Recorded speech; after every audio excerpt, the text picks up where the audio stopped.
हार्दिक धन्यवाद व्यक्त गर्न चाहन्छु उद्घोषक मित्र। मंगोल नेशनल अर्गनाइजेसन जिल्ला सभा चितवन र जापान प्रवास सभाको हाम्रो सल्लाहकारज्यू लगायत तपाईँ सम्पूर्ण स्थानीयवासीहरूको एउटा सक्रियतामा सम्पन्न हुन गइरहेको यो बृहत मूलवासी मंगोल प्रशिक्षण तथा तदर्थ वडा सभा गठन कार्यक्रमका सभा अध्यक्षज्यू, ड्यासमा आसीन हुनुभएका संगठनका विभिन्न सभाबाट प्रतिनिधित्व गर्दै आउनुभएका अतिथि पदाधिकारी साथीहरू र विशेष गरी तपाईँ यो व्यस्त समयको बावजुद मंगोल नेशनल अर्गनाइजेसनको वास्तविक कुराहरू, नेपालको राजनीतिमा अब मंगोल नेशनल अर्गनाइजेसनको आवश्यकता किन भइरहेको छ भन्ने विषयमा बुझ्नको निमित्त व्यस्त समयलाई पनि छुटाएर आउनुभएका तपाईँ सम्पूर्ण उपस्थित चिर अपरिचित मंगोल प्रेमी महानुभावहरूमा मंगोल नेशनल अर्गनाइजेसन केन्द्रीय सभा काठमाडौँको तर्फबाट र मेरो आफ्नो व्यक्तिगत तर्फबाट मंगोल मायाले भरिएको क्रान्तिकारी सल्युट टक्राउन चाहन्छु। स्वीकार्नुहोस्। जय मंगोल। समयको पाबन्दी छ, हामी व्यस्त समयको बावजुद हामी पनि यो कार्यक्रमसम्म आइपुगेका छौँ र तपाईहरू पनि यो आफ्नो एउटा व्यस्तताको बावजुद हाम्रो यो कार्यक्रमसम्म उपस्थित भइराख्नु भएको छ। कार्यक्रममा प्रवक्ता मित्रहरूले मंगोल नेशनल अर्गनाइजेसनको फाउन्डर प्रेसिडेन्ट युग पुरुष अमर डाक्टर गोपाल गुरुङको सङ्घर्षदेखि लिएर मंगोल नेशनल अर्गनाइजेसनले इतिहासमा गरेको कुरा, वर्तमानमा गर्दै गरेको कुराहरू लगायत यो देशको हामी समस्त 80% अहिन्दू मूलवासी मंगोलहरूको यो दर्दनाक स्थिति अझै पनि यो अवस्थामा किन पुग्न परिरहेको छ भन्ने विषयमा प्रकाश पारिसक्नु भएको छ। यस कारणले गर्दाखेरि म समयको पाबन्दीलाई मध्यनजर राख्दै तपाईहरुको पनि आफ्नो घरको तपाईहरुको आफ्नो कामलाई सम्पन्न गर्नुपर्ने हुन्छ। यस कारणले गर्दाखेरि म थोरै समयमा केही कुराहरू मात्रै बताउने कोसिस गर्नेछु र विशेष गरी आज कार्तिकको 28 गते मंगोल नेशनल अर्गनाइजेसन जिल्ला सभा चितवनको सक्रियतामा हामी यो प्रशिक्षण कार्यक्रम सम्पन्न गर्दै गर्दाखेरि हामीले अथवा हाम्रो संगठनको निर्देशन अनुसार आज भन्दा एक दिन अगाडि हिजोबाट हामी जय मंगोल अभियानको दौरानमा थियौं। संगठनको वर्तमान प्रेसिडेन्ट बुद्धलाल मेचेदाईले हामीलाई सम्झाइरहनु भएको छ, बुझाइरहनु भएको छ र झकझकाइराख्नु भएको छ। यो समय भनेको ज्ञान बाँड्ने समय हो। त्यसकारणले तपाईहरु गाउँ बस्ती कुना कन्दरामा पुग्नुहोस्, यो कुराहरु तपाईले राखिराख्नुहोस् भनेर उहाँले झकझकाइराख्नु भएको छ। हामी त्यही झकझकाहटबाट बिउजिएर उठेर आज हामी यो चितवनको यो बस्तीसम्म हाम्रो संगठनको विषयमा कुराहरु लिएर आइरहेका छौं। यो विषयमा म तपाईलाई अन्तिममा थोरै कुरा राख्नेछु। त यति धेरै कुराहरु सुनिसक्नु भए पछाडि हिजो कांग्रेसले नगरेको परिवर्तन, हिजो कम्युनिस्टहरुले, हिजो कम्युनिस्टको नाममा पनि एमालेले जनताको बहुदलीय जनवादको नामबाट, कहिले माओवादीको प्रचण्ड पथको नामबाट, कहिले यो ठाउँमा र यो गाउँमा राप्रपाको नामबाट अथवा नेपालमा भएका विभिन्न राजनीतिक दलको झण्डा, मेनिफेस्टो र नाम फरक गरेर आउने राजनीतिक दलहरूले दिन नसकेको के परिवर्तन मंगोल नेशनल अर्गनाइजेसनले दिन्छ र अब हामीले यो मंगोल नेशनल अर्गनाइजेसनलाई चिन्नु पर्छ भन्ने कुरा म तपाईहरुलाई अलिकति बताउन चाहन्छु। हामीलाई यो ठाउँमा, यो गाउँमा र यो बस्तीहरुमा आएर कहिले कांग्रेसको नाममा, कहिले कम्युनिस्टको नाममा, कहिले विभिन्न राजनीतिक दलको नाममा हाम्रो गाउँ बस्तीहरुमा चुनावको समयमा अथवा विभिन्न कालखण्डहरुमा हाम्रो बस्तीहरुमा छिरेर हामी सोझा गुरुङ, मगर, तामाङ, राई, लिम्बू, शेर्पा, कोचे, मेचे, धिमाल, कामी, दमे, सार्की, च्यामे, पोडे अथवा हामी आँखा चिम्सो नाक थेप्चो भएको मंगोलहरुलाई भावनात्मक रूपमा हाम्रो मन जितेर हामी माथि नै शासन गर्ने एउटा व्यवस्था उनीहरुले यो ठाउँमा ल्याइराखेको छ। अब मंगोल नेशनल अर्गनाइजेसनको आवश्यकता कहाँनिर हो? अघि प्रवक्ता मित्रले प्रशिक्षणको दौरानमा भन्नुभयो, हामीलाई कहिले उग्रवादीको चाहिँ हामीलाई आरोप लाग्छ, कहिले साम्प्रदायिकता फैलायो भन्ने आरोप लाग्छ। यसको वास्तविकता के हो? मंगोल नेशनल अर्गनाइजेसनले उठाउने कुरा अघि उहाँले भन्नुभएको जस्तै एकदमै तीतो हुन्छ, तर त्यही तीतो भित्र वास्तविकता अथवा त्यो तीतो भित्र नै यो देशको वास्तविक इतिहास र सत्यता त्यही भित्र लुकेको हुन्छ। मंगोल नेशनल अर्गनाइजेसनको राजनैतिक लडाई भनेको पद, पैसा, धन भन्दा माथिल्लो लेभलको अथवा अस्तित्वको लेभलको राजनीति मंगोल नेशनल अर्गनाइजेसनले गरिराखेको छ। यो अस्तित्वसँग धन, पैसा र बौद्धिकता कहिल्यै पनि तुलना गर्न मिल्दैन। धन, पैसा र बौद्धिकताको लेभल एउटा हुन्छ तर अस्तित्वको लेभल अर्कै हुन्छ। अस्तित्व विहीन मान्छेसँग जतिसुकै धन भए पनि, जतिसुकै उसँग बौद्धिकता भए तापनि उसले कहिले पनि मानवीय अस्तित्वसहित बाँच्न पाउँदैन र बस्न सक्दैन। अघि प्रवक्ता मित्रले भन्नुभएको जस्तै अनि म्यानमारबाट लखेटिएको रोहिंग्या शरणार्थीको हालत हुन पुग्छ। तपाईँ हामी सबैले स्कुल कलेज पढ्ने बेलामा हामी सबैले पढ्यौँ। स्कुल कलेज पढ्ने बेलामा अथवा साइन्स पढ्ने बेलामा संसारमा विज्ञानको पिता भनेर हामीले अल्बर्ट आइन्स्टाइनलाई पढ्यौँ, सबैजनाले पढ्यौँ। त्यो अल्बर्ट आइन्स्टाइन जसले E=mc² को फर्मुला प्रयोग गरेर अणु बम बनाउने सल्लाह दिने व्यक्ति भनेर हामी सबैले ग्रहण गर्नुपर्छ। हामी स्कुल पढ्ने बेलामा हामीले ग्रास लेभलबाट नै हामीले त्यो पढ्नै पर्ने एउटा विद्वान, एउटा वैज्ञानिक अल्बर्ट आइन्स्टाइन आफ्नो अस्तित्व गुमाएर जनजाति स्वीकारेको कारणले गर्दाखेरि जर्मनबाट एकजना शासक हिटलरले लखेटेपछि अमेरिकामा गएर निर्वासित जीवन जिउनु परेको थियो। अहिले नेपालको हामी आँखा चिम्सो र नाक थेप्चो भएको मान्छेहरूको अवस्था ठ्याक्कै त्यस्तै अल्बर्ट आइन्स्टाइन जस्तै भइसकेको छ। हामीलाई मुलुकभित्र जनजाति र आदिवासी बनाइसकेको छ। अब यहाँनिर आएर कसैले तपाईँलाई ताम्सालिङ दिउँला, कसैले तपाईँलाई तमुवान देला, कसैले तपाईँलाई मगरा दिउँला भनेर आउला। यो ताम्सालिङ, तमुवान र लिम्बुवान खम्बुवान भनेको यो पूर्ण अधिकार होइन। यो चाहिँ कस्तो हो भने ताम्सालिङ, तमुवान, लिम्बुवान, खम्बुवान भनेको चाहिँ एउटा घरको कोठा जस्तो अथवा यो स्कुलको यो विभिन्न कोठाहरू जस्तो मात्रै हो। यो समग्र स्कुल चाहिँ बाहुनले नेतृत्व गर्ने अनि यो स्कुलको एउटा एउटा कोठा चाहिँ हामीलाई दिने एउटा कोसिस भइराखेको छ अनि हामीलाई त्यहीँ भुलाइराखेको छ। हाम्रै अनुहारको मान्छेलाई पठाउँछ, कहिले तामाङको नाममा, कहिले गुरुङको नाममा, कहिले मगरको नाममा, कहिले कामीको नाममा, कहिले दमैको नाममा, कहिले सार्कीको नाममा, कहिले राई लिम्बूको नाममा हाम्रै अनुहारको मान्छेलाई पठाउँछ अनि अन्तिममा गएर सबै अधिकारहरू चाहिँ उही बाहुनको हातमा सुम्पिन जाने त्यो तत्त्वहरूबाट चाहिँ अब हामी जोगिनुपर्छ भन्ने कुरा मैले तपाईँलाई बताउन खोजेको। त अल्बर्ट आइन्स्टाइनको हालत हामी संसारको मान्छेले पढ्नु पर्ने व्यक्ति समेत उसले अन्तिममा गएर भनेको थियो, म जन्मिँदाखेरि जर्मनमा जन्मे, जिन्दगी मैले मेरो आफ्नो जन्मभूमिमा बिताउन नपाए तापनि म मर्ने बेलामा म मेरो आफ्नो जन्मभूमि गएर मर्छु भन्दा पनि अन्तिममा गएर अल्बर्ट आइन्स्टाइनले आफ्नो जन्मभूमिमा गएर मर्न पाएन, अर्काको भूमिमा गएर मर्नु पर्यो, मृत्युवरण गर्नु पर्यो। त्यो वास्तविकता त त्यो व्यवस्था किन भयो त अल्बर्ट आइन्स्टाइनलाई भन्दा उसको मानवीय अस्तित्व थिएन। उसलाई जनजाति घोषणा गरिसकेको थियो अथवा नोम्याड जिप्सी बनाइसकेको थियो। जर्मनको कानुनले र विश्वको कानुनले पनि फेरि के भन्छ भने सन् 1948 डिसेम्बर 10 तारिकमा संयुक्त राष्ट्र संघबाट एउटा मानव अधिकार सम्बन्धी घोषणा पत्र पारित भएको छ। त्यो घोषणा पत्रले के भन्छ भने यदि कुनै पनि मानवले अथवा मान्छेले मानव अधिकार पाउनको निमित्त उसले पाउने नैसर्गिक अधिकार पाउनको निमित्त ऊ मानव भएको ठहरिनु पर्छ भन्ने कुरा चाहिँ त्यसले व्याख्या गरेको छ, त्यसले विश्लेषण गरेको छ। अघि प्रवक्ता मित्रले यहाँनिर मानव वर्णको विषयमा बताउनु भयो। यो मंगोल, आर्य र नेग्रो हिजो यो साइन्स एन्ड टेक्नोलोजीको विकास हुनुभन्दा पहिला हामीलाई ज्यापाटाइज, सेमेटिक, हेमेटिक भनिन्थ्यो।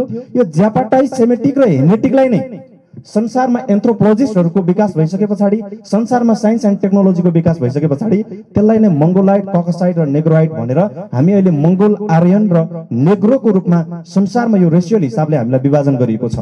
यो मंगोल, आर्य र नेग्रो भनेको तपाईँ हाम्रो अस्तित्व जुन छ यो अस्तित्वलाई अब संविधानबाट बाहिर निकालिसक्यो। हाम्रो अस्तित्वहरू संसार अहिले रुल अफ ल भनेको कानुनको व्यवस्थामा अहिलेको संसार चलिराखेको छ। संसारमा अहिले रुल अफ ल अनुसार अथवा कानुनको व्यवस्थामा यो संसार चलिराखेको छ।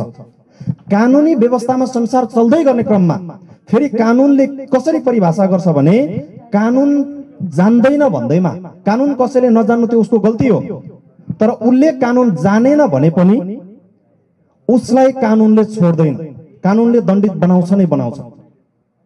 हाम्रो यो देशको मूल कानुन संविधान हो।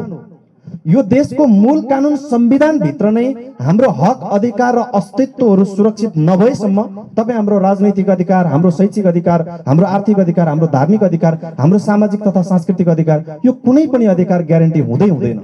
त्यो अधिकार ग्यारेन्टी गर्नको निमित्त कांग्रेसको नाममा, कम्युनिस्टको नाममा अथवा मंगोल नेशनल अर्गनाइजेसन भन्दा बाहेक अन्य जुनसुकै राजनीतिक दलको नाममा आउने राजनीतिक पार्टीले अथवा राजनीतिक दलले हाम्रो त्यो अस्तित्व संविधानमा सुरक्षित गर्न सक्दैन।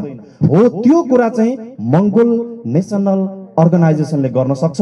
त्यो मंगोल नेशनले त्यो गर्नको निमित्त संघर्ष गरिराखेको छ। यस कारणले गर्दाखेरि हामीले यो संगठनलाई चिन्न जरुरी छ भन्ने कुरा मैले तपाईहरुलाई बताउन खोजेको। तपाई हामीले अहिले पछिल्लो समयको नेपालको घटना र विषयवस्तुहरूलाई हेर्यौं भने पनि प्रष्टसँग छर्लिङ्गिन्छ। कञ्चनपुरको एउटा क्षेत्रीको अथवा एउटा बाहुनको 14 वर्षको छोरीलाई बलात्कार गर्यो भनेर नेपालमा सडकदेखि सदनसम्म आन्दोलन चल्छ। क्षेत्रीनीको अथवा बाहुनीको छोरी मात्रै होइन, पश्चिममा नेहापुन मगरहरूको पनि बलात्कार भएर हत्या भएको छ। पूर्वमा हेर्ने हो भने तपाईँले दोलखातिरको निमाडोलमा तामाङहरूलाई पनि बलात्कार भएर उसलाई मारिएको छ। त त्यहाँनिर चाहिँ आँखा चिम्चो नाक थेप्चो भएको तामाङहरू, मगरहरू, गुरुङहरू बलात्कार भएर दिन दहाडै मर्दै गर्दाखेरि चाहिँ यो देशको कुनै पनि सञ्चार माध्यमले नि बोल्नु नपर्ने, उल्टो प्रहरी प्रशासनमा निवेदन लिएर जाँदाखेरि त्यो पनि दर्ता नगर्ने। अनि एउटा क्षेत्रीको अथवा एउटा बाहुनको छोरी बलात्कार भएर मर्यो भनेर सडकदेखि सदनसम्म किन आन्दोलन चल्छ त भन्दा त्यो क्षेत्रीको अथवा त्यो बाहुनको संविधानभित्र अस्तित्व सुरक्षित गरिएको छ। त्यो संविधानले उनीहरूलाई कतै पनि छुनै नमिल्ने, उनीहरूलाई हक अधिकार चाहिँ पूर्ण रूपमा प्रत्यायोजन गरेर राखिएको छ। तर हामी यो देशको आँखा चिम्चो नाक थेप्चो भएको मान्छेहरूको अस्तित्व, मूलवासी र मंगोल भन्ने अस्तित्व संविधानभित्र कहीँ पनि सुरक्षित छैन। तपाईले संविधानको धारा उपधारा पल्टाएर हेर्नुस्, तपाईले कहीँ पनि भेट्नुहुन्न। तपाईले भेट्नुहुन्छ संविधानमा कहाँ लगेर राखिदिएको छ भने नेपालको 58-59 वटा जात जाति, गुरुङ, मगर, तामाङ, राई, लिम्बू, शेर्पा, कोचे, मेचे, धिमाल, कामी, दमाई, सार्की, च्यामै पढे भनेर मुलुकभित्र दोस्रो दर्जाको रूपमा हामीलाई राखिदिएको छ। अनि तपाईँ हाम्रो अधिकार कहाँबाट आउन सक्छ? यस कारणले गर्दाखेरि मंगोल नेशनल अर्गनाइजेसनले उठाउने मूलभूत सिद्धान्तहरूभित्र यो संगठनले उठाएको लोकतन्त्र, धर्मनिरपेक्ष र प्रान्तीय संहिताले मुलुकभित्र, लोकतन्त्रभित्र सबै मान्छेहरूले, सबै जनताहरूले स्वतन्त्रपूर्वक बोल्न पाउने, स्वतन्त्रपूर्वक हिँडुल गर्न पाउने र स्वतन्त्रपूर्वक लेख्न पाउने अधिकार स्थापना गर्नको निमित्त डाक्टर गोपाल गुरुङले मुलुकभित्र झण्डै झण्डै 52 वर्ष सङ्घर्ष गर्नुभएको छ। यही लोकतान्त्रिक व्यवस्था अथवा यो लोकतन्त्रको ग्यारेन्टी भइसकेपछि मात्रै बल्ल मंगोल नेशनल अर्गनाइजेसनले हाम्रो कुराहरू, हाम्रो पीडा, व्यथा र वेदनाहरू यसरी ग्रास लेभलमा अथवा यसरी गाउँ बस्तीमा हामीले लिएर जान सक्ने एउटा अवस्था सिर्जना भइरहेको छ। हामीले एउटा कुरा के चाहिँ भुल्नै भएन भने हाम्रै अनुहारको बनाएर पठाउने बाहुन क्षेत्रीहरूको जुन एउटा चाहिँ कुटिल षड्यन्त्र छ, त्यो हाम्रै अनुहारको आउने मान्छेहरूले यो गाउँमा बस्तीमा बस्ने हामी गुरुङ, मगर, तामाङहरूलाई अघि मैले भने जस्तै तामसालिङ, तमुवान, लिम्बुवान र खम्बुवानको नाममा हामीलाई सपना बाँड्छ।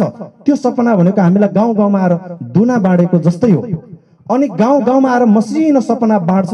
यो गाउँमा पनि वडा अध्यक्षसम्म मंगोल अनुहारकोलाई देला, 2-3 वटा वडाहरूमा मंगोल अनुहारकोलाई देला, अन्तिममा गएर यो नगरपालिकाको अथवा यो क्षेत्रको समग्र नेता चाहिँ उही बाहुनलाई बनाएर पठाउने षड्यन्त्र गर्ने हाम्रै अनुहारका व्यक्तिहरू जो चाहिँ बाहुन क्षेत्रीहरूबाट रुल भएर आइरहेको छ, तिनीहरूबाट पनि हामी जोगिन जरुरी छ। र अबको दिनमा मंगोल नेशनल अर्गनाइजेसनलाई किन पनि हामीले विश्वास गर्नुपर्ने अवस्था आइसकेको छ भने यो संगठनले चाहिँ व्यवहारिकतामा आधारित मुलुकभित्र उदारवाद लोकतन्त्रको अभ्यास चाहिँ केवल मंगोल नेशनले मात्रै गरिरहेको छ।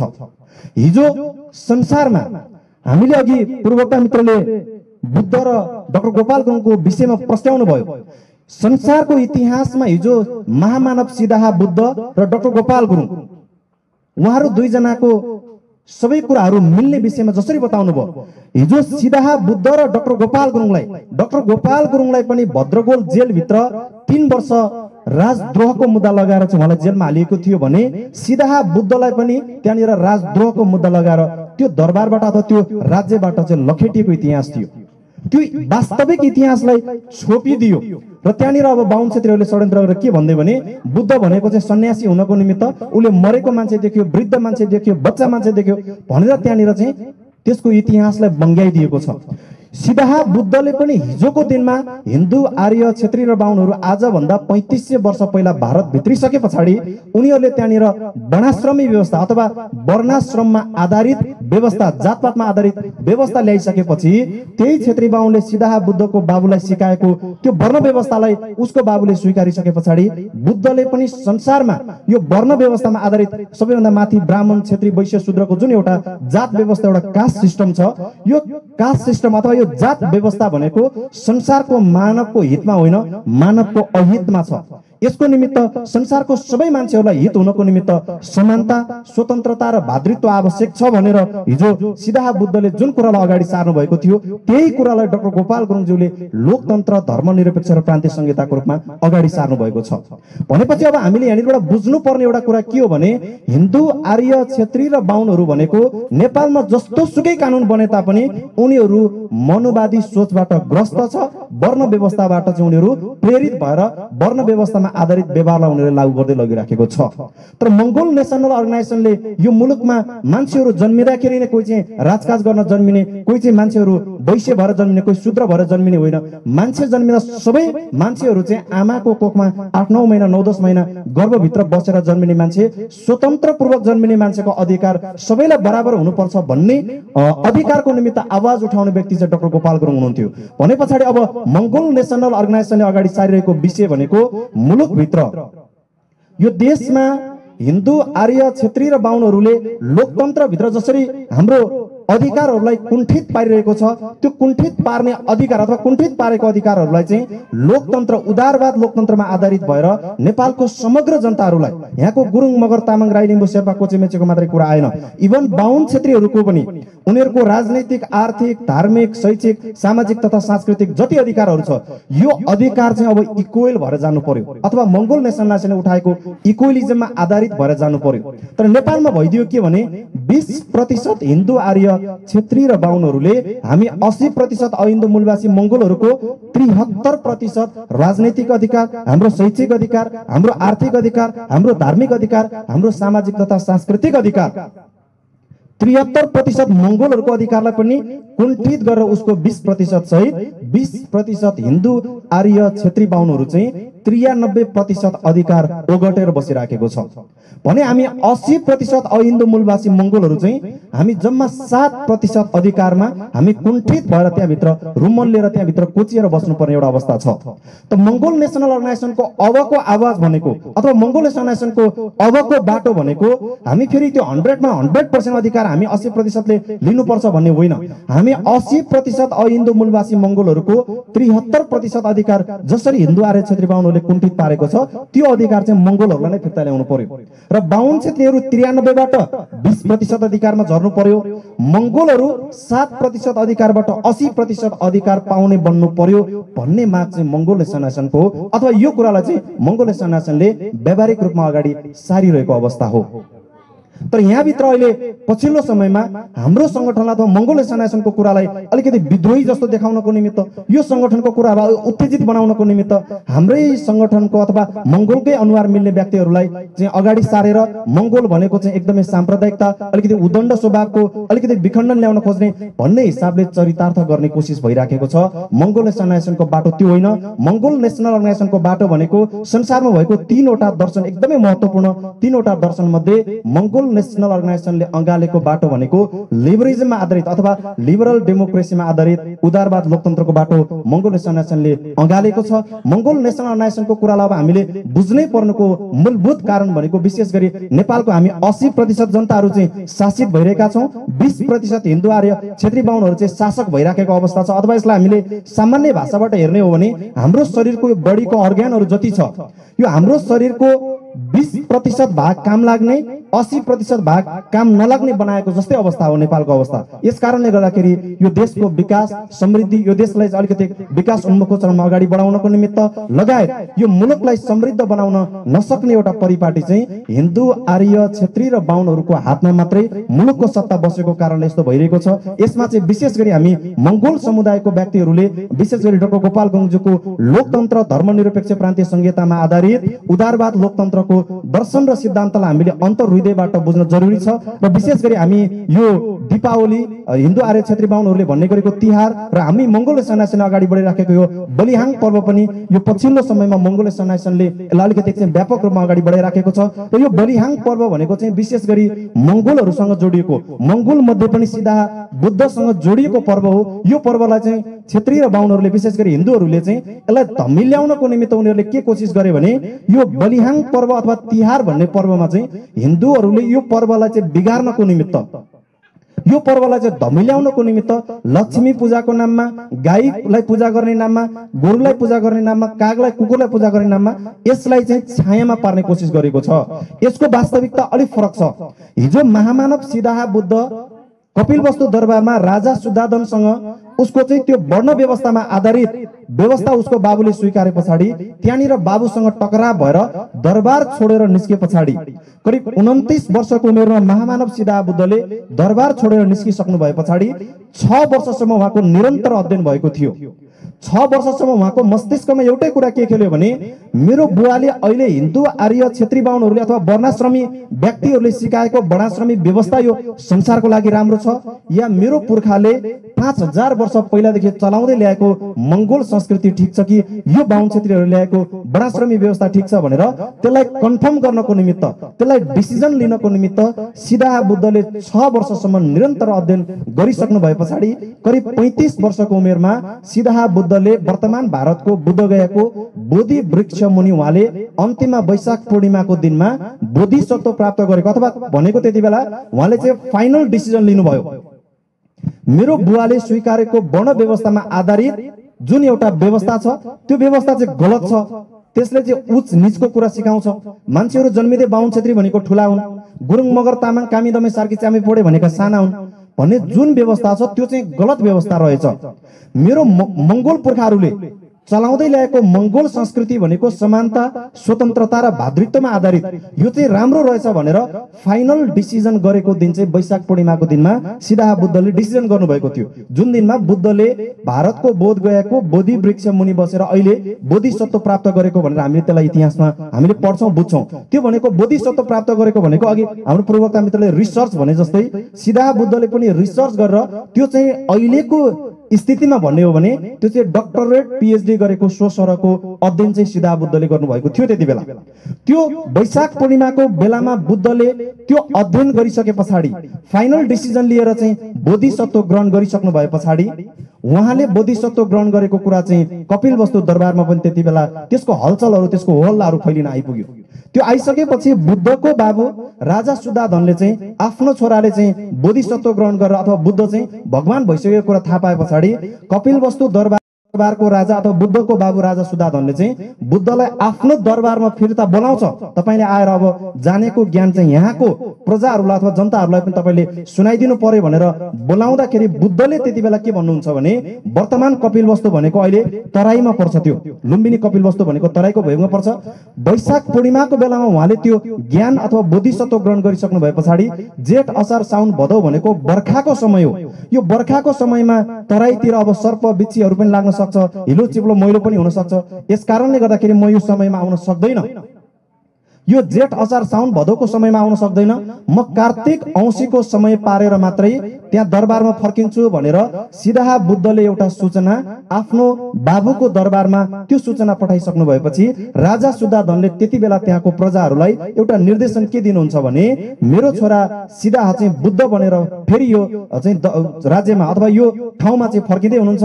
बुद्ध चाहिँ अब कार्तिक औँसीको समयमा फर्किँदै गर्नु भएको कारणले गर्दाखेरि बुद्ध आउने बेलामा बुद्धसँग उहाँको भिक्षुहरू पनि आउनुहुन्छ।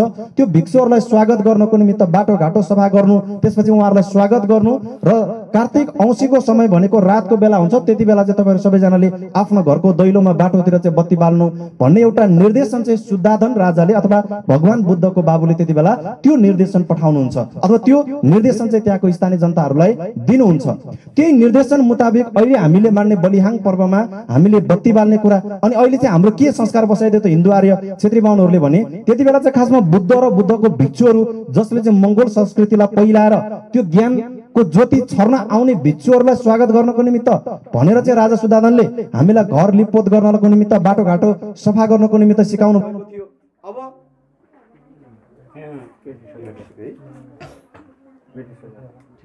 अब क्षेत्री बाहुनहरूले चाहिँ त्यति बेला के गर्दै त भनेदेखि हिन्दू आर्य क्षेत्री बाहुनहरूले चाहिँ सिधाहा बुद्धको जुन एउटा इतिहास थियो, उहाँको जुन एउटा वास्तविकता थियो, त्यो कुरा चाहिँ सबै मंगोलहरूले बुझ्यो भने, सबै मंगोलहरूले यो कुरा थाहा पायो भने चाहिँ अब पछि गएर मंगोलहरूले यो कुरा सबै बुझ्छ, सबै कुरा थाहा पाउँछ भन्ने कुरा थाहा पाइसके पछाडि बाहुन क्षेत्रीहरूले चाहिँ त्यति बेला षड्यन्त्र गरेर फेरि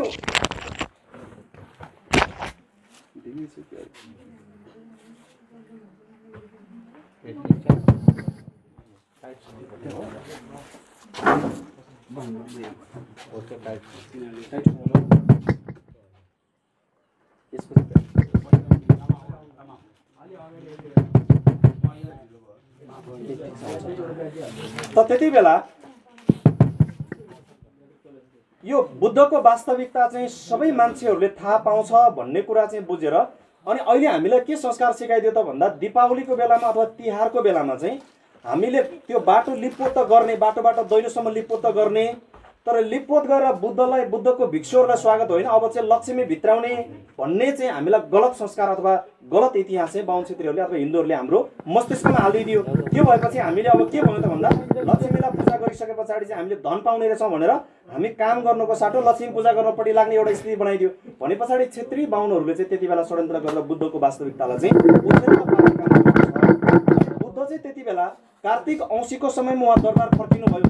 दरबार फर्केर आइसक्नु भए पछाडि यति बेला बुद्धले चाहिँ त्यहाँनिर ज्ञान आफूले बुझेको अथवा आफूले जानेको आफूले प्राप्त गरेको जति ज्ञानहरू छ त्यो ज्ञानहरूलाई चाहिँ उहाँले त्यहाँबाट चाहिँ सार्वजनिक गर्नुभयो अथवा त्यहाँको सबै स्थानीयवासीहरूलाई चाहिँ उहाँले आर्जन गर्नुभएको सबै कुराहरू बताउनु भयो।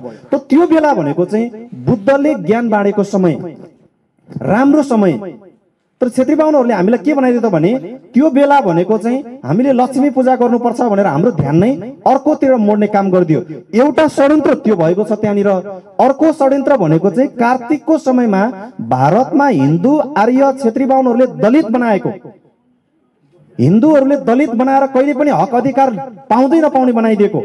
भीमराव अम्बेडकर जसले भारतमा दलित मुक्ति गर्नको निमित्त ठुलो आन्दोलन चलाउनु पर्यो, भीमराव अम्बेडकरको आन्दोलनबाट नै अथवा भीमराव अम्बेडकरको चाहिँ उसको अभियानबाट नै उसले अन्तिममा गएर 7 लाख दलित हिन्दूहरूलाई बुद्ध दर्शन ग्रहण गर्न लगाएको बेला पनि यो कार्तिककै समय थियो। भनेपछि यो कार्तिक भनेको राम्रो समय, ज्ञान बाँड्ने समयको बेलालाई चाहिँ बाहुन क्षेत्रीहरूले के गर्यो त अथवा हिन्दूहरूले के गर्यो त भन्दा मंगोलहरूले यो समय पत्ता लगायो भने चाहिँ अब हाम्रो खैरात हुँदैन भन्ने कुरा बुझेर उनीहरूले षड्यन्त्र गरेर त्यति बेला यो कार्तिक भनेको चाहिँ खासमा गाई पूजा गोरु पूजाको त कुरै छोडिदिउँ, कार्तिक भनेको नराम्रो महिना हो भन्ने चाहिँ हिसाबले हामीलाई उनीहरूले परिभाषित गरिदियो। तर वास्तविकता चाहिँ के थियो त भन्दा कार्तिकको समय भनेको चाहिँ सीधा बुद्ध उता चाहिँ बोध गयाबाट आफ्नो दरबार फर्केर ज्ञान बाँडेको समय थियो। यो दीपावली भनेको अथवा अहिले मान्ने तिहार पर्व जुन हामीले बलियाङ पर्व भनेर अगाडि बढिरहेका छौँ, यो समय भनेको चाहिँ बुद्धले ज्ञान बाँडेको समय, बुद्धले ज्ञान सबै जनताहरू त्यहाँको प्रजाहरूलाई सुनाएको समय थियो। त अहिलेको हाम्रो संगठनको फाउन्डर प्रेसिडेन्ट डाक्टर गोपाल गुरुङज्यूले पनि हामीलाई त्यही संस्कार अनुसार के सिकाउनु भयो त भन्दाखेरि हिजो बुद्धले आफूले जानेको ज्ञान बाँडे जस्तै अब मंगोलहरूले पनि अथवा मंगोल नेसनलाइजेसनको नेता कार्यकर्ताहरूले पनि अब जय मंगोल अभियान मार्फत मंगोलहरूको वास्तविक इतिहास, यो देशको मूलवासी मंगोलहरूलाई हिन्दू आर्यहरूले कसरी षड्यन्त्र गरेर हामीलाई मार्यो, यो देशको मूलवासी मंगोलहरूको वास्तविक इतिहास कस्तो थियो भन्ने विषयमा बताउनको निमित्त जय मंगोल अभियान मार्फत यो तिहार अथवा यो दीपावलीको समयमा अहिले व्यापक मात्रामा हाम्रो संगठनको नेता कार्यकर्ताहरूलाई चाहिँ जय मंगोल अभियान मार्फत हामीले अथवा मंगोलहरूको वास्तविक इतिहासलाई चाहिँ ज्ञानको रूपमा बाँड्ने समय पनि भएको कारणले गर्दाखेरि यो तिहार अथवा दीपावली पर्व चाहिँ विशेष गरी महामानव सिद्धा बुद्ध अथवा हामी मंगोलहरूसँग जोडिएको एउटा चाहिँ पर्व भएको कारणले गर्दाखेरि यति बेला चाहिँ मंगोल नेसनले ज्ञान बाँड्ने समयको रूपमा प्रयोग गर्दै हामी देशव्यापी रूपमा यो देशको मूलवासी मंगोलहरूको हक अधिकार अस्तित्व सुरक्षित गर्नको निमित्त, सुनिश्चित गर्नको निमित्त र अब मंगोल नेसनल हामीले किन चिन्नै पर्ने छ त, यो देशमा हिन्दू आर्य क्षेत्री बाहुनहरूले रुल गरेको पार्टीले दिनै नसक्ने कुरा अब मंगोल नेसनले के कुरा दिन सक्छ त भन्ने विषयमा हामीले यो समयमा व्यापक रूपमा अगाडि बढिरहेका छौँ। र यो चाहिँ दीपावली अथवा चाहिँ अहिले भइरहेको बलियाङ पर्वको वास्तविकता त्यस्तो थियो भन्ने कुरा यहाँको बीचमा राख्दै र अन्त्यमा पनि अब तपाईहरु पनि व्यस्त हुनुहुन्छ, हामी पनि व्यस्त छौँ, अन्तिममा पनि फेरि तपाईहरुलाई मैले के एउटा कुरा आग्रह गर्न चाहे भने मंगोल नेशनल अर्गनाइजेसन भनेको चाहिँ संसारमा भएको 3 वटा दर्शन फासिज्म, कम्युनिज्म र लिबरलिज्म मध्ये यो फासिज्म भनेको फासिस्टवादमा आधारित दर्शन हो। यो फासिस्टवाद भनेको हिजो जर्मनमा तानाशाही शासक हिटलर जसले दिनमा 3500 को दरले 60 लाख यहुदीहरूलाई ग्यास चम्बर भित्र हालेर मार्यो, यो फासिस्टवाद दर्शन भनेको नेपाल र भारतमा हिन्दू आर्य बाहुनहरूले अथवा हिन्दूवादी क्षेत्री बाहुनहरूले जुन एउटा रुल गरिराखेको छ, जुन एउटा व्यवस्था ल्याइराखेको छ, यो व्यवस्था फासिस्टवादमा आधारित व्यवस्था भनेको जहिले पनि अरूलाई थिचेर मिचेर पिचेर जसरी भए पनि आफू सत्तामा बसिराख्नु पर्छ भन्ने दर्शन चाहिँ फासिस्टवाद अथवा फासिज्मको एउटा फिलोसफी, एउटा दर्शन हो। यो फासिस्टवादको दर्शन सिद्धान्त अब संसारबाट ढल्दैछ। त्यसैगरी अर्को भनेको कम्युनिज्म, कम्युनिज्म भनेको कम्युनिस्ट जसले चाहिँ जहिले पनि धनी र गरिबको बीचमा वर्गीय मुक्तिको नारा दिँदै धनी र गरिबको बीचमा जहिले पनि लडाई राख्ने एउटा दर्शन हो। त्यो दर्शन भनेको कम्युनिज्मको दर्शनमा एक ठाउँमा प्रष्टसँग के लेखेको छ भने कम्युनिस्टहरूले जहिले पनि द्वन्द्वात्मक भौतिकवादमा विश्वास गर्छ भनेर त्यहाँ प्रष्टसँग लेखेको छ। द्वन्द्वात्मक भौतिकवाद भनेको मान्छेहरूको मृत्युसहित आउने परिवर्तनलाई चाहिँ कम्युनिस्टहरूले विश्वास गर्छ भन्ने कुरा प्रष्टसँग चाहिँ त्यहाँ कम्युनिस्टहरूको दर्शनमा अथवा घोषणापत्रमा उल्लेख गरेको हुन्छ। यसकारणले गर्दाखेरि एक समय संसारको 22वटा मुलुकमा फैलिएको कम्युनिस्टको दर्शन र सिद्धान्त पनि अब संसारबाट ढल्दै गइरहेको छ। नेपालमा कम्युनिस्ट नामधारी हिन्दू आर्य क्षेत्री बाहुनहरूले रुल गरेको पार्टीको हालत पनि हामीले देखिसक्यौँ, उनीहरूले रुल गरेको व्यवस्था पनि हामीले हेरिसक्यौँ। यस कारणले गर्दाखेरि अबको यो 21औं शताब्दी सुहाउँदो विश्वको आधुनिक युगको निमित्त अहिले संसारमा चाहिँ चलिराखेको दर्शन भनेको लिबरलिजम अथवा उदारवादको दर्शन संसारमा अगाडि बढिराखेको छ र मंगोल नेशनल अर्गनाइजेसनको दर्शन पनि यो लिबरलिजम अथवा उदारवाद भनेको त्यहाँनिर उच्च नीचको कुरा हुँदैन, त ठुलो मसानोको कुरा आउँदैन। यहाँनिर हामी सबै एक हौं। हामी संसारकै मानवहरूले मानव भएर अथवा मान्छे भएर जन्मिसके पछाडि मानवले पाउनुपर्ने सबै अधिकार पाउनुपर्छ भन्ने व्यवस्थामा आधारित संगठन चाहिँ मंगोल नेशनल अर्गनाइजेसन अथवा लिबरलिजममा आधारित लिबरल डेमोक्रेसीलाई फलो गर्ने संगठन चाहिँ मंगोल नेशनल अर्गनाइजेसन हो। मंगोल नेशनल अर्गनाइजेसनको फाउन्डर प्रेसिडेन्ट डाक्टर गोपाल गुरुङज्यूले प्रश्नसँग भनिसक्नु भएको छ।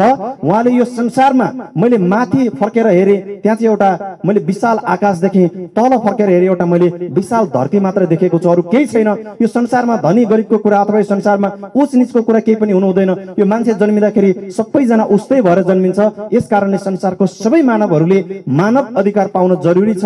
नेपालको हामी मूलवासी मंगोलहरूको मानव अधिकार चाहिँ हिन्दू आर्य क्षेत्रीय बाहुनहरूले कुण्ठित गरिराखेको छ। त्यो मानव अधिकार हामीले पाउनुपर्छ।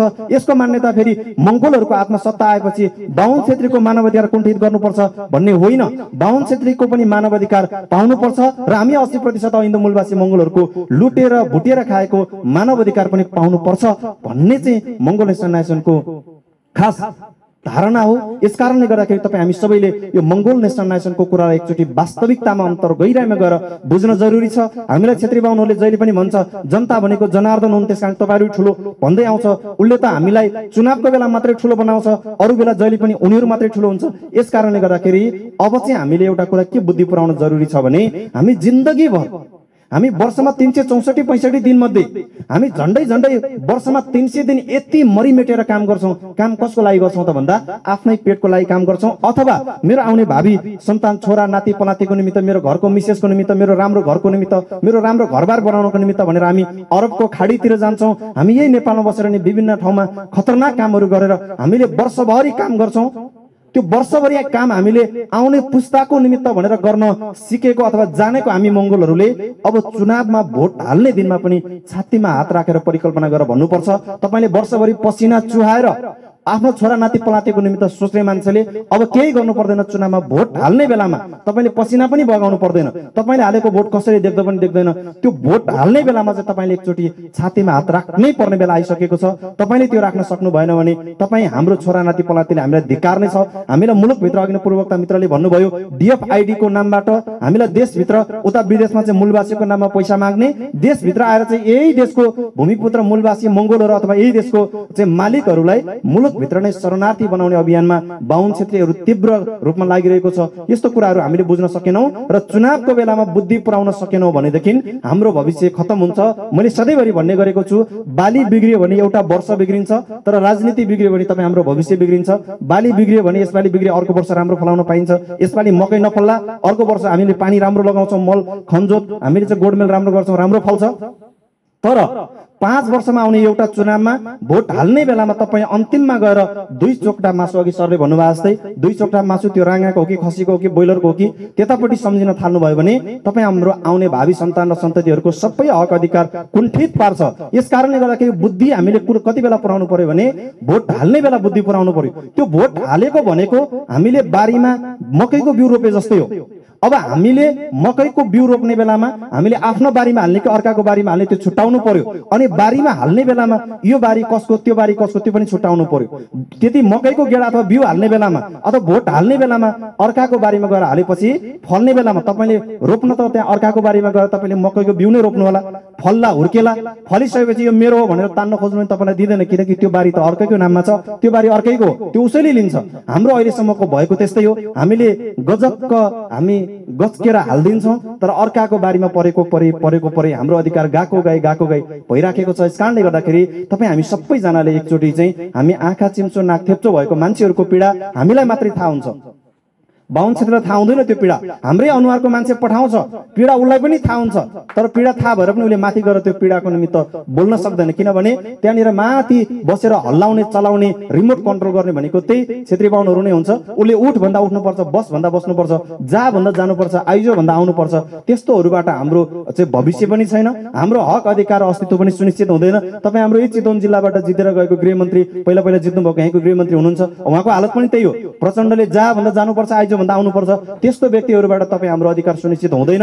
अब तपाईँ हामी स्वतन्त्र भएर बोल्न सक्ने, किनभने यो घर त हाम्रो घर हो। हाम्रो घरभित्र हामीले स्वतन्त्रपूर्वक बोल्न पाउँछौँ। हामी अर्काको घरभित्र गएर यो चाहिँ भएन, यो झ्याल उता हाल, त्यो झ्याल उता राख, ढोका यता सार भनेर अर्काको घरमा भन्न पाइँदैन। त्यो अर्काको घर भनेको अर्काकै रुल अनुसार अथवा उनीहरूकै व्यवस्थामा चल्छ। त यो घर भनेको चाहिँ तपाईँ हाम्रो आफ्नो घर भएको कारणले गर्दा तपाईँ हामी सबैले यसलाई माया ममता र स्नेह गर्नुपर्ने बेला आएको छ भन्ने कुरा नै यहाँको बिचमा राख्दै, व्यस्त यो समयको पाबन्दी छ, यस कारणले गर्दाखेरि अब धेरै लामो कुराहरू भन्दा पनि अन्य विषयहरूमा पनि हामी भेटघाट गरौँला, कुराकानीहरू एक अर्कामा साटासाट र बाँडाबाँड गरौँला भन्ने कुरा यहाँको बिचमा राख्दै, विशेष गरी यो कार्यक्रम संयोजन गरिदिनु भएकोमा मंगुल नेसन जिल्ला सभा चितवन र हाम्रो प्रवास सभाको सल्लाहकारज्यू लगायत तपाईँहरू स्थानीयवासी जसले यो कार्यक्रम राख्नको निमित्त एउटा सक्रिय भूमिका निर्वाह गर्नुभयो, तपाईँहरूलाई विशेष आभार प्रकट गर्न चाहन्छु। र त्योभन्दा पनि विशेष चाहिँ यो कार्यक्रमको निम्तो स्वीकारेर मंगुल र मूलवासीको कुरा, हामी आँखा चिम्सो र नाक थेप्चो मान्छेहरूको कुरा, हाम्रो हक अधिकार र अस्तित्वको कुरा कसले खाइरहेको छ, कसले कुण्ठित गरिराखेको छ, हाम्रो पीडा व्यथा र वेदनाहरू सुन्नको निमित्त